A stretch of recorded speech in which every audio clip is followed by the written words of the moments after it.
Hello, welcome back. So for this video, we are going to start off our first tutorial with direct editing. This is part of our new learning pathway for advanced part and surface design. So in this case, let's go ahead and click continue here.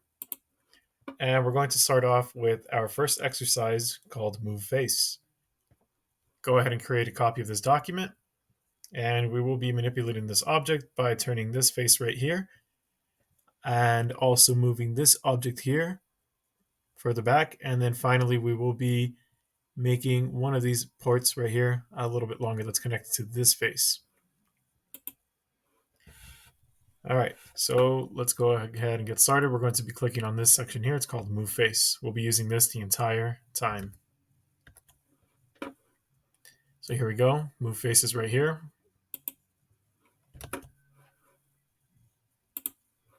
So at this point, we do have this little menu. We're going to open up a sub menu pretty soon. We want to make sure we are on Rotate. And we click on Create Selection. So now we have another drop-down menu. I'll move that down here. Let's go to the next slide. So now in this situation, we are going to be selecting faces, tangent connected. So let's click on faces, tangent connected. And now we select one face from this item up here, which is this one. And everything is connected because this is what is connected to this object. All right, so now we just click on add selection and everything is added above. Let's go to step 5. So in this situation, now we're selecting the holes because once again, we're rotating this entire surface. So we need to also translate these holes into that rotation as well. So let's go ahead and click on holes. So we're clicking holes. And now we select one of these, but for this one, we do want to select the patterns. So let's go ahead and click on one surface of this hole. So I click right there. You notice all 4 holes are selected. And now we're just going to click add selection. And it is embedded in this list here. Now I can click the X to exit out of this because we don't need this. Now for step 6, we have one last rotation or one last face to click on that was not selected. And we do have to check out the bottom view. So here's the bottom view, and this is the face we want. So now we do need to click on that. So let's just select it, and there it is. And notice if I hover over here, I can choose all my selections. Those are my holes being lit up. And that is a face we just entered right now. All right, next step. So in this situation, we're just choosing the axis to rotate around, and we're selecting this surface right there. So let's actually go back to our front view. All right, so the surface we want to rotate about is this surface right here. So notice we first need to check on this box right here. And let's go ahead and click this. So now everything will be rotated about that. So let's add our degrees. So now we want to add a degree of 90 for this rotation. Let's see what happens. So there you go. So once again, I click here and you can actually see the rotation take place, and we've just moved our face. And we click accept. So just to get a view, this should now be facing your right side. This is a goal. So let's click back and notice a change. And this is where we're at now. All right, so now for step 9, we are going to be selecting move face again. And notice we're working with 2 areas down here. So we are now looking at our, I believe, our bottom view. So let's make sure we get down here and we look at this face right here. We want to zoom in right in this region. I'm going to move it up a little bit. All right, so let's go ahead and open up our move face menu again. So here it is, move face.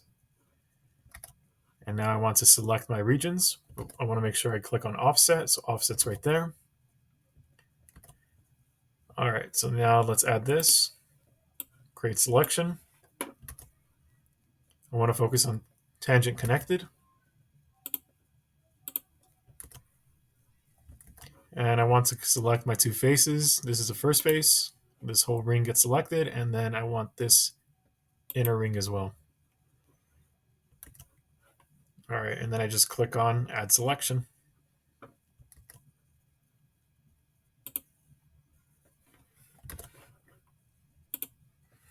Now for this step, we do want to make sure that our end type is blind, and we want to create this to be, we want this to have a distance, or to move it at a distance of 0.0625. So let's go ahead and change that distance, 0.0625. I hit enter. And we do want this arrow to flip. Notice the direction, we want it going outwards, not inwards. So this will make this area larger. So let's flip that. And it became larger. And at this point, let's hit the check mark. Notice this was rounded off. That's okay. Okay, so once again, I go back and that spacing became bigger. All right, perfect. Let's go back to our original view. Step 11. So now we're working with this area right here. This actually looks like a drain that's placed under a sink. All right, so now we're working with this area here. We're going to move this to the right. All right, let's select Move Face. Okay, so now in this case, we do want to translate. So we are literally translating this to a different location. We're moving it to the right. So in this situation, we have Translate. We're going to click on our menu. We want to select our faces, and these are tangent connected. And we want all of these pieces right here. So now they're all connected. So that is good to go. So let's add that selection.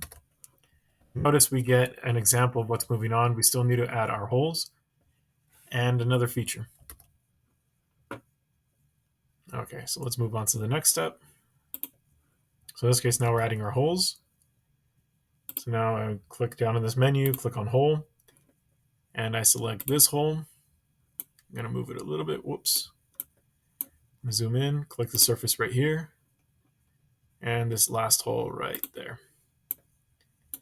All right, and I add the selection. So now notice these items are all translated. Close the create tool or the create selection tool. Step 13, we need to move this object relative to another face. So we're going to move this way, and we're going to select on direction. We're going to click on this face right here. All right, so notice this was adjusted very briefly. It was angled upwards. Now it's moving directly to the right. And for our end type, we do want blind. We have that. For our distance, we want 0.5.